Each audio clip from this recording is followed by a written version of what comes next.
Now I am not saying आप बोले भी नहीं, लेकिन कई बार जब हम बहुत ज़्यादा किसी चीज़ को सप्रेस कर लेते हैं, फिर जब हम उसको एक्सप्रेस करते हैं तो हमें कई बार वो बहुत लिबरेटिंग फील होता है।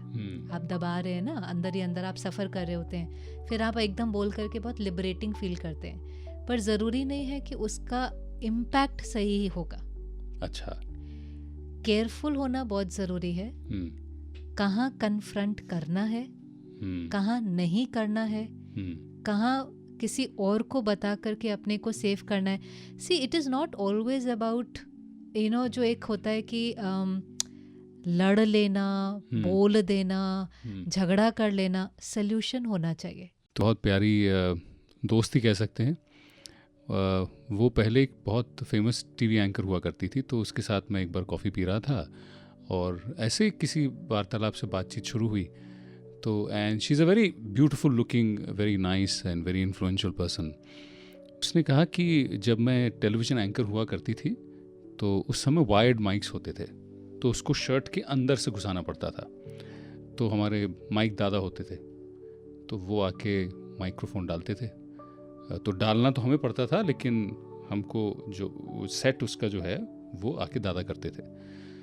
तो कहते थे कि कई बार दादा जो हैं वो बहुत समय लिंगर करते थे वहाँ पे माइक्रोफोन लगाने के लिए। मैंने उसको पूछा तो तुम्हें अनकंफर्टेबल लगता होगा? शी सेड हाँ लगता था, लेकिन एट वन पॉइंट टाइम मैंने उनको कहा दादा मेरे पास भी वही है जो आपकी मम्मी के पास, बहन के पास, बच्ची के पास है, तो आपको पता नहीं यहाँ क्या आनंद मिल रहा है, आप देख लीजिए। तो ऐसे तुमको बुरा लगा, उनको बुरा लगा, उनको अजीब लगा। शी सेड नहीं, मुझे उस दिन बड़ा लिबरेटिंग लगा। मुझे लगा कि ऐसे क्या है, मतलब शरीर ही तो है, तो ऐसा क्या तुम देखने की कोशिश कर रहे हो, और ऐसा दिख भी नहीं रहा, ढकी हुई हूँ ना मैं। तो जब ये क्रिया चल रही थी मेरे दिमाग में वो वाक्य आया और वो औरत आई, वो मेरी फ्रेंड आई, और इसी सिचुएशन में मैंने औरों को भी देखा है जहाँ वो बहुत इरिटेट हो जाते हैं। तो जब आपने इसके पहले हम बात कर रहे थे कि ultimately it is how we think and process the information, और हम कैसे हर चीज़ पे रिएक्ट करते हैं वो हम पे होता है। लेकिन इसी चीज़ को दूसरे लोग फिज़िकल अब्यूज़, बैड टच भी मान सकते हैं, जो हम सिखाते हैं स्कूल में बच्चों को, क्योंकि हम नहीं चाहते कि हमारी बच्चियों के साथ या बच्चों के साथ भी ऐसा हो। तो जब ये कहना है कि नहीं देखो हम ही सोच के अपने संस्कारों से अपने मन में निकाल लेते हैं, फिर बच्चों को सिखाएंगे कैसे कि बैड टच गुड टच क्या होता है, किसके मन में क्या चल रहा है हमें कैसे पता होगा? किसी चीज़ के बारे में अवेयर होना तो बहुत ज़रूरी है, और इस प्रकार की एजुकेशन भी इस समय बहुत ज़रूरी है। ऐसा नहीं है, टाइम्स जब बदलते हैं और जिन चीज़ों की ज़रूरत होती है, चाहे वो सेक्स एजुकेशन है, चाहे वो गुड टच है, बैड टच है, उसकी एजुकेशन होना उसमें गलत नहीं है। लेकिन जब आप कहते हैं कि मैंने जब उसको बोला और मुझे बहुत लिबरेटिंग फील हुआ, now I am not saying आप बोले भी नहीं, लेकिन कई बार जब हम बहुत ज़्यादा किसी चीज़ को सप्रेस कर लेते हैं, फिर जब हम उसको एक्सप्रेस करते हैं तो हमें कई बार वो बहुत लिबरेटिंग फील होता है। आप दबा रहे हैं ना, अंदर ही अंदर आप सफ़र कर रहे होते हैं, फिर आप एकदम बोल करके बहुत लिबरेटिंग फील करते हैं, पर ज़रूरी नहीं है कि उसका इम्पैक्ट सही ही होगा। अच्छा, केयरफुल होना बहुत ज़रूरी है। कहाँ कन्फ्रंट करना है, कहाँ नहीं करना है, कहाँ किसी और को बता करके अपने को सेव करना है।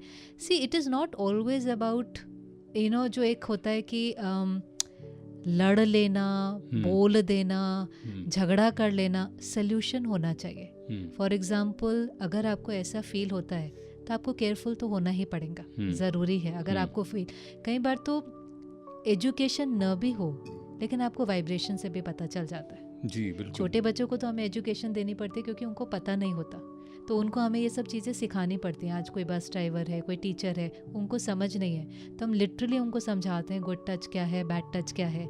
लेकिन जब आप एक अडल्ट हो जाते हैं तो आपके पास अगर इतनी एजुकेशन नहीं भी है तो भी एक वाइब्रेशन है, आपको पता चल जाता है। आप सेंस कर लेते हैं कि सामने वाले की जो आपके प्रति वृत्ति है, उसकी जो दृष्टि है, उसकी जो फीलिंग्स हैं वो प्योर हैं कि इम्प्योर हैं। देन आपको केयरफुल भी होना है, और समवेयर कई बार वो लाइन भी ड्रॉ करनी पड़ती है कि वो ऐसा न कर सकें, और उसके लिए अगर कोई स्टेप लेना पड़ता है तो वो भी लेना पड़ता है। बट कन्फ्रंटिंग क्या हो जाता है, रिलीजिंग नेगेटिव एनर्जी। आप डिस्टर्ब हुए, आपने उनके साथ झगड़ा किया। कई बार ऐसे में क्या होता है, अगर सामने वाला आई डोंट नो रिवेंज लेने के मूड में हो, वो भी तो हो सकता है ना। तो आप अनसेफ ही हो गए, आप और अनसेफ हो जाते हैं। तो ऐसे केस में अगर ऐसी स्थिति आए तो आप क्या सजेस्ट करती हैं? आप केयरफुल हो जाएं, आप असर्टिव होकर के उनको बोलें, आप उनको ह्यूमिलिएट नहीं करें, आप उनको रिजेक्ट नहीं करें, पर आप बहुत असर्टिव होकर के अपनी बात करें कि अगली बार दूसरा वाला सोचे। ऐसा नहीं है, कभी कभी जब हम नहीं बोलते हैं तो भी तो सामने वाले की हिम्मत होती है ना, लेकिन अगर हम स्टेप डाउन करते हैं और बहुत असर्टिव होते हैं तो सामने वाला भी थोड़ा सा केयरफुल हो जाता है। लेकिन उसको डिसरिस्पेक्ट करना या उसको ह्यूमिलिएट करना या उसको रिजेक्ट करना, तो कभी कभी अगर ऐसी फीलिंग उसके अंदर आ गई वो फिर कोई और रूप ना ले ले,